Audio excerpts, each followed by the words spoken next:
Passion Vaali அரிசி மூட்டை எண்ணெய் உப்பு பாக்கெட்டு மிளகாத்தூளி அனைத்துமே எடுத்துட்டு போயிருக்காங்க. தண்ணி பாக்கெட்டு ஒரு 1000 கேஸ் அடிக்க வச்சிருந்தோம். 1000 கேஸ் எடுத்திருக்காங்க. 5000 பார்சல் இருந்துச்சு எல்லாம் எடுத்துட்டு போயிட்டாங்க. மாநாட்டுக்கு வரலவங்க சமையல்காரவங்களை தொந்தரவு படுத்த வந்திருக்காங்க. இது என்ன பிரமாதம்? இது விட பெசலைட் ஒண்ணு இருக்கு.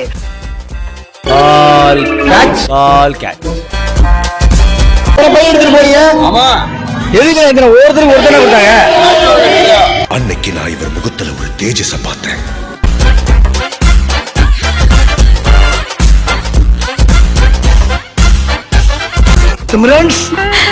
என்னடா என்னம்மா இது? ஆரம்பிக்கலாங்களா?